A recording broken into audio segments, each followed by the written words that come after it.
Hold on to your butt. Come on, sucker. Let's get it on. Oh, you want to fight? You want to fight? I do not entertain hypotheticals. The world as it is vexing enough. You don't know anybody named Iris? I don't know nobody named Iris. Can I have a piece of toast? I don't give a damn what you think you are entitled to. We are changing the course of history as we see it. That is what Western demands. How could you do this to me? Really, I want to know. Why did you do that? What you feel only matters to you. Step back for 1 minute and look at the big picture. And that's all? No, not with a real fire. We offer you a bond, a family that very few can understand.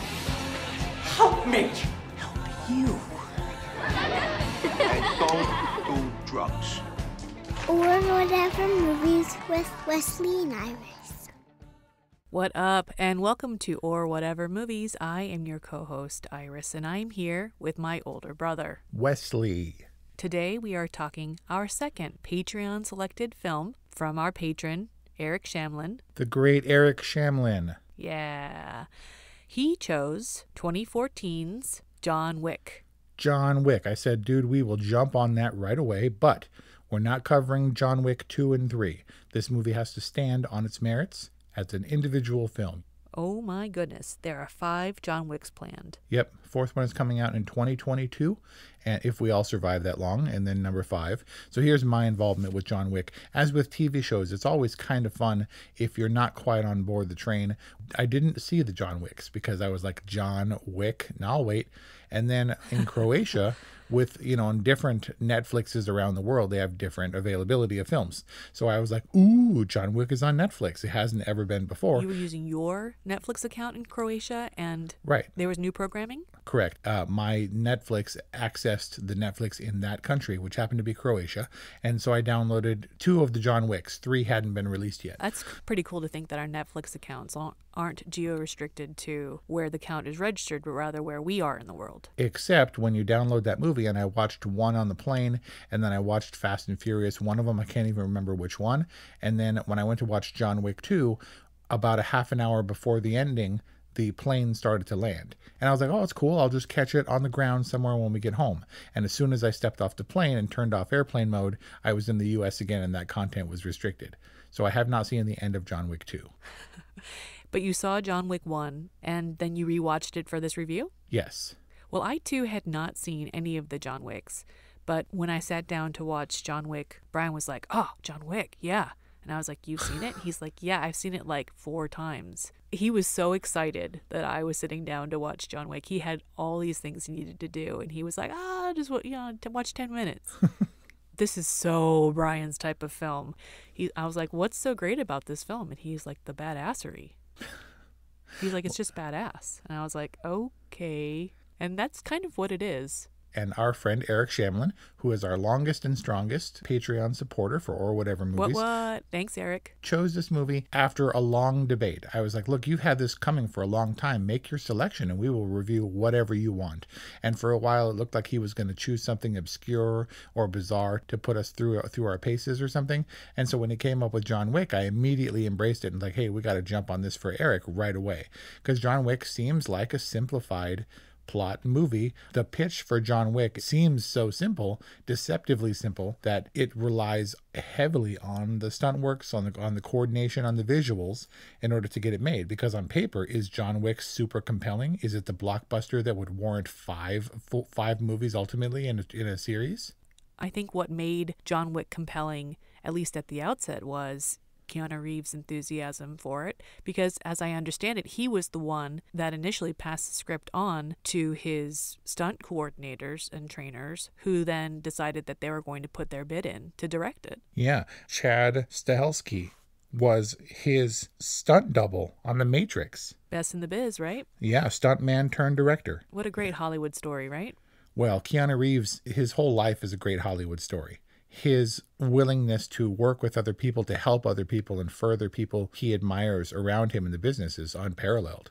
He comes into this movie so likable, and that goes a long way for his character as John Wick. And there is a strange parallel there because John Wick himself, not particularly likable. He's not affable. In fact, he kind of loses his cool. Definitely singular in purpose and motivated and driven, but he's not funny, I don't think. He's not endearing, except that he's Keanu Reeves. So those definitely blend. He's funny and endearing in a Keanu Reeves kind of way. Right. But so you have to carry the Keanu love over into the John Wick character, because this, I think, fell squarely in the middle of the Keanussaince. Keanussaince. Yeah. Everyone in anticipation of John Wick was like, is Keanu Reeves really back? I'm thinking he's back. I wanted to talk about his character. There's a lot of similarities between the John Wick character and Leon from The Professional. I guess John Wick is a hitman, right? He's a cleaner for sure. So someone said, and I don't remember who it was, but I wrote it down with quotation marks around it, very early in the movie, no rhyme or reason to this life. This is from within the movie? Yeah. And I think that represents the movie kind of as a whole, because when a movie is this straightforward in terms of storytelling, then we can employ very simple tricks which make it effective. The cold open where he's almost dead and we don't know how it happened, but we know he's been through hell to get there. And then we have to kind of find and unravel how he came to this place, ostensibly dying on the side of the road next to some random car. In some random dockyard. All wet and sad. Plus all the drama that they take us through in the first 10, 15 minutes of the film. Yeah, this is just a pressure valve opening, right? He's a hitman and he's been through a bunch of stuff. And so he's got all these skills and all this rage and no outlet. So he drives and yells and spins around and stuff. I have to say, as straightforward as the story may have been, in the long, dramatic opening preamble, I was like, what's going on? Like, what? When he drove and went all aggro and was like, stunting in front of those semis. Yeah. By the way, did he have the puppy in his car when he was doing that aggro driving? Yep. Puppies are cute. Yeah, but they don't like to do stunt driving. You don't know. That was John Wick's dog. John Wick's dog does what John Wick do. Was John Wick's dog a beagle? The cutest beagle ever. Daisy. They had to go Snoopy Dog, right? You better recognize. They had to go Snoopy Dog and then murder it. So you know what else? Oh, not okay. So you know what else was really cute in that driving scene? What? John Wick. He kind of looked like Brian. Funny that you'd say that, because when Brian and I first met, he was driving his black Matrix from back in the day. Do they still make Matrix? No, they do not. Know. And he... so dorky. He would get mistaken for Keanu Reeves. There was some association with him driving a black Matrix, which I don't think Keanu Reeves would drive a black Matrix. It's a little bit too on the nose, A. B, while I get the Keanu Reeves Brian Matrix association, Matrix, not the coolest car. I mean, a fine car, a serviceable car, but probably not the car that Keanu Reeves drove after, Matrix fame. What a cutie. But yeah, he's kind of looking a little Keanu-y. Keanu, as John Wick, looks younger than Ted. I mean, obviously it's 2014. It's the beard, versus man. 2020. It's the beard. Yeah, you were saying in our review of Bill and Ted Face the Music that the beard makes him look younger, and he looked older because he was clean shaven. He had obscures to fine lines. He's aged pretty well, and he did all of his stunts in John Wick. But he does kind of have old man butt. It's in slacks. Everybody has old man butt in slacks. Why? Because it's just so revealing? No, it's just slacks flatten the butt. No one's ever like, oh, those slacks really tight on that butt. I don't know. There were just a couple stunts where he was like a little jiggly and there was like some jelly rolling old man butt going on. I wasn't focused on the Keanu butt, but I can see how you were. So I had mentioned to You're Kelly. like, where do I go from that? Well, no, I'll tell you exactly where I can go from that. I had remembered that in order to get Snoopy to jump up and lick Keanu's face when he wakes him up in the morning, they put a smear of bacon grease on Keanu Reeves's face.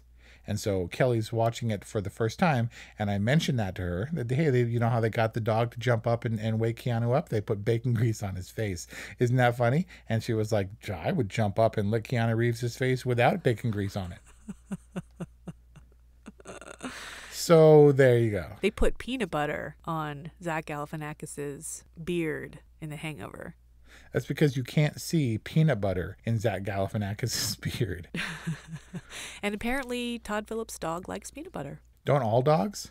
You smear peanut butter on the shower wall and let them go to town and then clean them up. Huh. I mean, I don't know. So we have this setup for John Wick that is, yeah, I guess it couldn't be confusing, but maybe you have to do all the tricks to make a very, very straightforward setup more interesting. I think that the directors just needed to get the dramatic piece out of the way. They were like, let's set up his dramatic backstory and then get to the action and not look back. Setting up the cold open helps to establish his character, and I've long maintained that better heard, not seen is good for building this reverence for these mythical heroes that John Wick ends up to be, and that you hear all about the deeds before you see them, because it's much scarier. He's the stuff of legend, and his legend has spread far and wide throughout the Russian mafia and beyond. Yeah, well, Vigo's O, in response to Aurelio revealing what Alfie Allen has done, says it all. You know that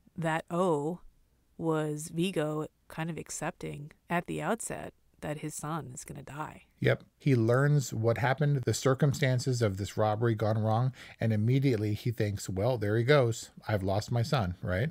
He already begins the grieving and letting go process then, even though he's got to try to do what he can to save his son. Yep. I mean, he's got to try. Right. And Kelly mentioned if he had just given him up from the very outset, knowing the inevitability, he would have saved 70, 80 lives. Not to mention his entire fortune. Yep. But can I just say that I'm really glad that with all the build-up to the John Wick character, that we got to see him throw down so much and so well. Like, I was a little worried that with all that build-up, he was going to go creeper style and just peace out. Well, you knew that there were subsequent John Wicks, right? Yeah.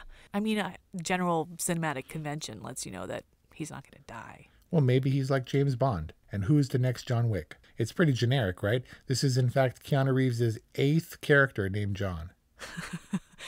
Really? Yep. Can you walk me through that? Jonathan Harker, Dracula, Johnny Utah, Point Break. You get the point. There's lots of them. So basically, he's just the generic He's John protagonist. Eric. He's the everyman. Keanu is the everyman. Which is kind of funny because, yes, he has kind of a very versatile look, but he's also got a very distinctive look. It's not like he's Michael Fassbender and you can't recognize him. He's exotic. He one of the other Johns is when he played Buddha in Little Buddha, John Buddha. Okay.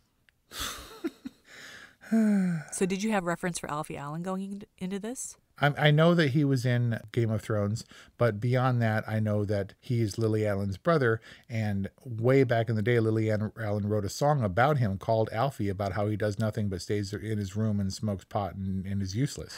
And I hope you find a future. Well, he goes reek in Game of Thrones, and that's when he becomes uber pathetic. Very simple hitman movie premise.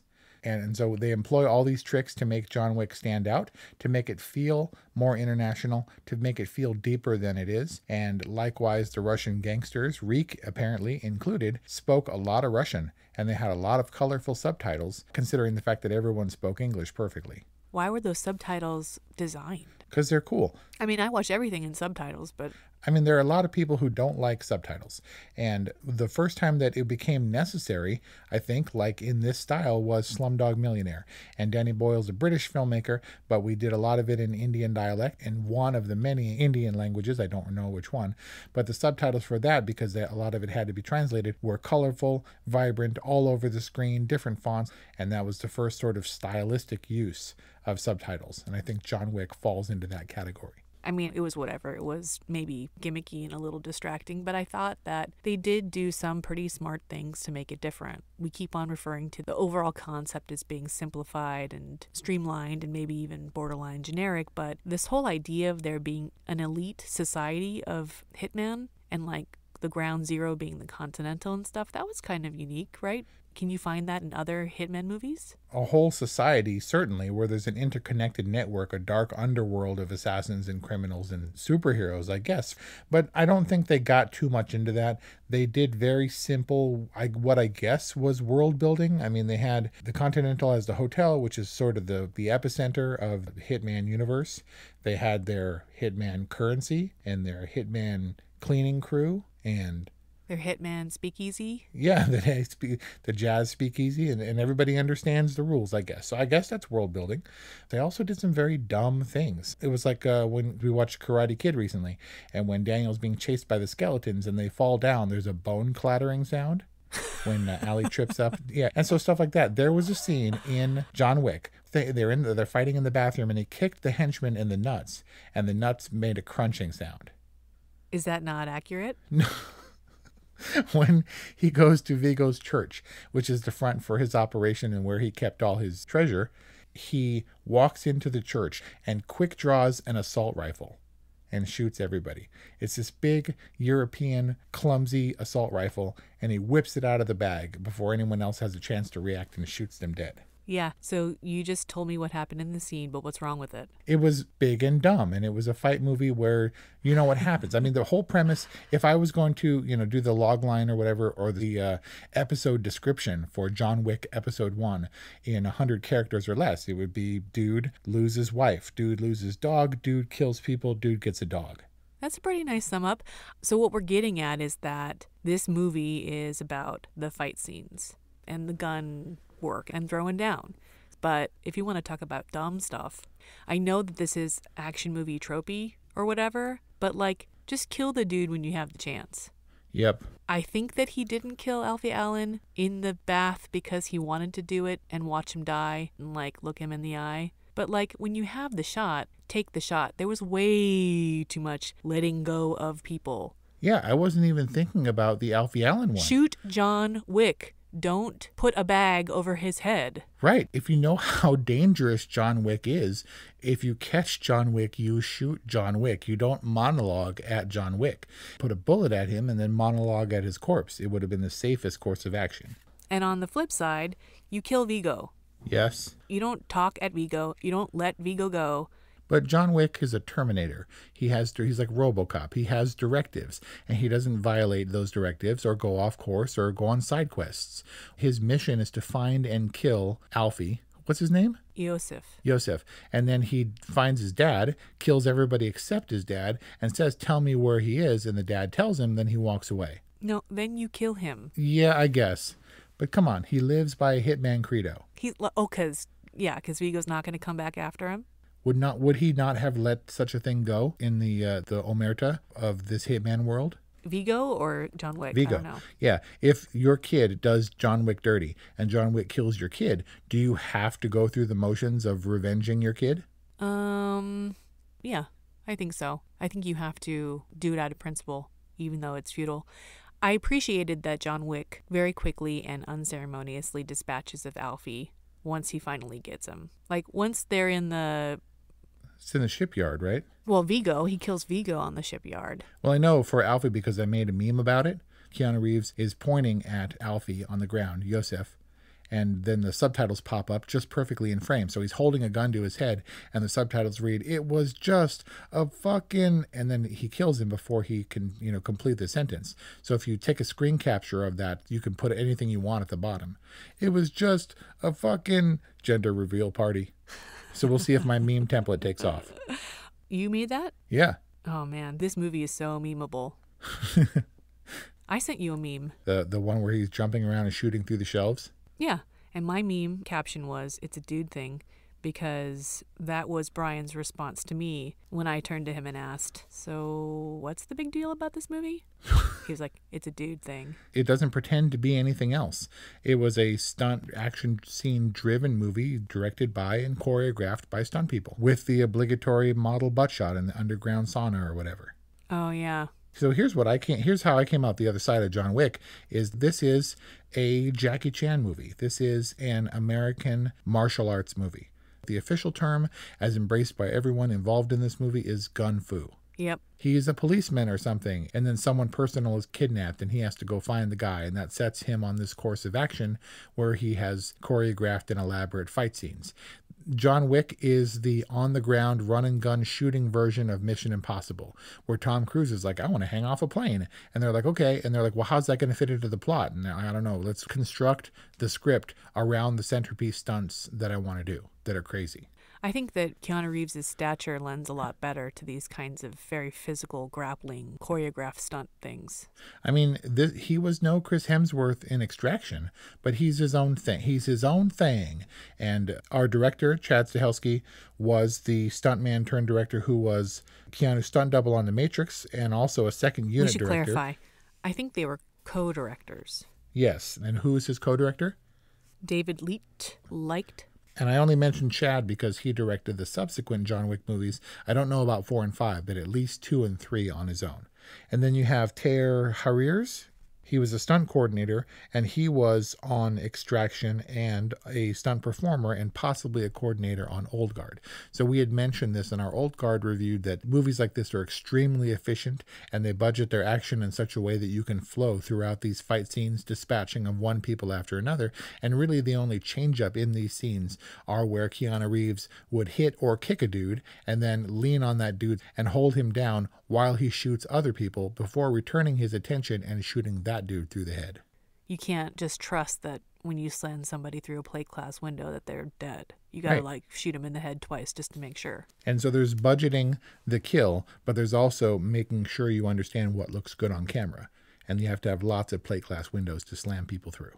Yes. Very cool locations, very dude, testosterone-y, heavy industrial equipment and cars and stuff. He had 3 cars, his Mustang, a Challenger, and a Charger. And the Charger, which was gifted to him, right? That was very fantasy-driven. It was driven. It was definitely a hotel loaner, and you don't care what happens to rental cars, right? No, it was a gift. I think it was gifted to him for the inconvenience that he endured. Keanu Reeves is a good stunt driver. I mean, look, you can't, especially in the fight with Perkins, where I saw his physicality, and because I was watching, and he did a lot of his own stunts, but it wasn't John Wick. He does his own stunts. You know, you kind of have to figure that out. And there are a lot of things that can be cheated because he's a lanky dude in a black suit with lanky black hair covering his face a lot of the time, until you see that it's unmistakably Keanu Reeves. And even if it wasn't high wire work, or some of the crazier stuff that he might have done in The Matrix or other movies, given the fact that he's over 50, he's definitely fighting and flipping and grappling. So he did a lot of his stuff no more apparent, I think, than in the Perkins fight in the hotel room, where I was like, well, that is really Keanu Reeves doing that hard stuff, way older than I am. Not way, but older. Yeah, taking hits. That was not only Keanu Reeves, but that was also Adrienne Palicki. Like, she was fully engaged in fighting Keanu Reeves, and he's backing her into shelves and televisions and stuff. So he's got that going for him. I mean, he doesn't do a lot of acting in this film, but he's almost perfectly cast for it. I agree. As with Neo, he is almost perfectly cast as the stuff happens to him, and he reacts convincingly without long monologues. Right. But I think because Keanu Reeves was perfect for this film, they kind of cast around him. Like, Willem Dafoe is, also kind of up there. And John Leguizamo, and who's the dude that plays the guy who gives him all the tips? All the tips. Is that the hotel guy or Ian McShane, the hotel owner? Yeah. Like all these badass, but kind of older, more esteemed gentlemen.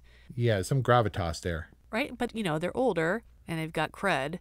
And I think that they basically are all kind of in the same legendary category. So Willem Dafoe, I was waiting. I knew he was going to die. I didn't remember how he died or who killed him. But I was disappointed that John Wick didn't kill Willem Dafoe in this movie, because Willem Dafoe from The Lighthouse was Wick Wack Wake as a Wickie who would have been killed by John Wick. That would have been cool. I was wondering if your confusion / our confusion about Wake had to do with John Wick. He was a Wickie. Because he was Wake, right? Right. Wake the Witch Wickie. He was the Wickie is the guy who tends to the light, the lighthouse Wick. And the Pattinson wanted to be a Wickie too. Wait, Wake was the witch Wickie who tended to the lighthouse Wake? Yeah, Wick Wack Wake, the witchy Wickie Wick Wack, who didn't get killed by John Wick, which was unfortunate. Who almost killed Wick. Wack almost wasted Wick. No, Wack did not almost waste Wick, because Willem Dafoe was always on John Wick's side. I don't know about that. He misled Viggo saying that, he was on it for the $2 million or whatever, but So he put that bullet into Wick's pillow to wake him up to let him know that Perkins was coming? Yes. Okay. I mean, possibly before that moment, he was intending to kill John Wick, but then either the Perkins invasion kind of triggered something more protective in him, or he was always intending to protect John Wick. Because we know for sure that he was dead on balls accurate and had him in the crosshairs and then missed him conveniently just enough to wake him up so that they could have the Perkins fight. Well, let's figure it out. Could Willem Dafoe have known that Vigo had commissioned Perkins and that Perkins would break the rules of the Continental? He certainly said that it was not an exclusive contract. And he was standing outside the hot dog stand or whatever and checked in at the same time as Miss Perkins, so it's possible that Wick could have known that Perkins was going to get Wick. Okay. Well, I mean, their exchange at the funeral was kind of weird. Like, there was some awkwardness there. Brian was trying to lead me on, thinking that there was tension there, to suggest that Willem Dafoe might take up the contract to kill Wick. But he said, "Why are you here?" And he said, just checking on an old friend or whatever. Yep. But I think that despite there being awkwardness there, I think that he was there checking up as a friend. It appears so. Code and honor in the hitman underworld. So do you think that John Wick is a softball of a movie pitched to us by our good friend Eric Shamlin? Like, did he give us easy discussion fodder? I guess. I'm glad that Eric picked John Wick. I'd never seen it. There wasn't a real urgency or need for me to see John Wick, but there's going to be 5 of them, and it's obviously a very popular movie. I think it's an important viewing in terms of rounding out your modern day action classics. It's a different kind of gore. I've been trying for over 6 years to pin down what's acceptable and what's not. Tax collector, not acceptable. Da 5 Bloods, not acceptable. John Wick, oh, it's okay. It's a different kind of violence. It's stylized comic book extraction, old guard violence. I think there's a couple things that work for John Wick in terms of us accepting the violence. There's a code amongst the elite hitmen and women. Keanu Reeves is so freaking likable. And also, everyone is quite gentlemanly and sensible in this film. Like the cleanup crew, the dinner reservation crew, they're like so polite and like professional. And the hotel concierge, like very upstanding. You take them seriously. They're like gentleman killers. Yeah, it's a secret society Kingsmen kind of vibe. Yep. Except this was a better movie than Kingsman. Where they're all very smartly dressed and stuff. You know, the suits were fantastic. I get it. Settle down. Like, relax. Signature John Wick suit was fabulous. Yeah, great. So you have more context for this than I do. Where does John Wick fit into modern day action movies? I think it is the quintessential American action movie of this era. You know, Rambo did his thing and was in a place where he can kill a bunch of people. Same thing with Schwarzenegger in any of the Commando or Terminator movies.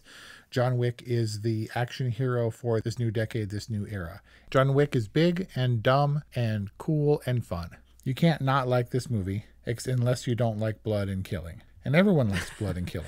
You can't, there's definitely a way that you can not like this movie. But I think if you go in knowing what John Wick is and the willingness to appreciate it for what it is, then you can't not like this movie. Yes. You either want to be John Wick making blood come out of people's heads, or you want to lick bacon grease off of John Wick's head. I think that pretty much covers everybody. Everybody loves it, right? So everybody loves this movie. I saw it before, kind of forgot about it. That was cool, and he killed people, and that was it. So John Wick is an all right movie for me. John Wick as a movie is not moving any cinematic needle, but I think that John Wick is the needle when it comes to modern day action movies. So John Wick gets a good from me. And there you got it. An all right from Wes, a good from Iris. Let us know what you think. 818-835-0473 is our hotline, or whatevermovies@gmail.com, or whatevermovies.com. at or whatever movies on Twitter and Instagram, or whatever movies. Patreon.com/or whatever movies. Eric Shamlin keeps us afloat. He is not enough. I don't have a Mustang. I don't have a cool gun room under my garage. I don't have gold coins. And we really want that stuff. Well, maybe you should be a hitman. Did you say hitman? Like Eric Hitman? Hitman. Because it sounded like you said hitman. I don't want you to have a bad conscience about being a bad hitman. Eric does deserve a huge shout out. He is our mom and dad patron, which is the best you can be. He's better than our mom and dad. Who are not Patreon patrons, by the way. So thank you, Eric, not only for his patronage, but for suggesting we review John Wick. So thanks again, and we'll see you next time.